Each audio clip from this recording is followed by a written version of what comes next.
All right, Winn-Dixie Chapter 10. I told Gloria Dump everything. I told her how me and the preacher had just moved to Naomi and how I had to leave all my friends behind. I told her about my mama leaving, and I listed out the 10 things that I knew about her. And I explained that here in Naomi I miss mama more than I ever had in Watley. I told her about the preacher being like a turtle, hiding all the time inside his shell. I told her about finding Winn-Dixie in the produce department and how because of him I became friends with Miss Fanny Block. And I got a job working for a man named Otis at Gertrude's Pet and got invited to Sweetie Pie Thomas's birthday party. I even told Gloria Dump how Dunlap and Stevie Dewberry called her a witch. But I told her they were stupid, mean, bald-headed boys, and I didn't believe them for not for long anyhow.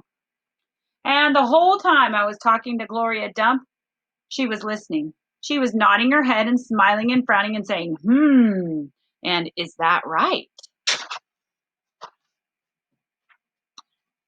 I could feel her listening with all her heart, and it felt good.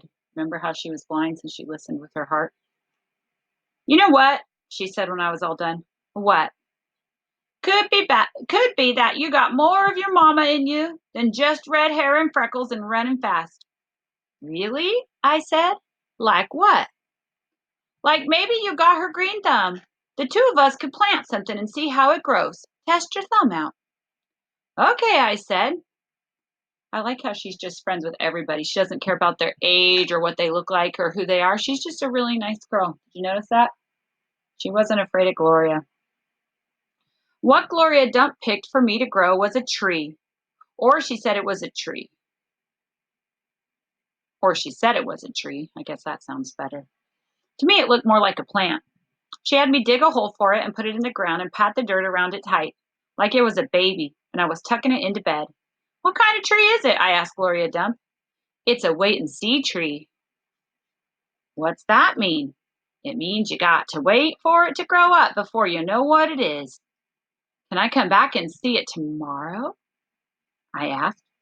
Child, she said, as long as this is my garden, you're welcome in it. But the tree ain't going to have changed much by tomorrow. But I want to see you too, I said. Said Gloria Dump. I ain't going nowhere. I'll be right here. I woke Winn-Dixie up then. He had peanut butter in his whiskers, and he kept yawning and stretching. He licked Gloria Dump's hand before we left, and I thanked her. That night, when the preacher was tucking me into bed, I told him how I got a job at Gertrude's Pets. And I told him all about making friends with Miss Franny Block and getting invited to Sweetie Pie's party. And I told him about meeting Gloria Dump. Winn-Dixie lay on the floor waiting for the preacher to leave so she could hop up on the bed like he always did.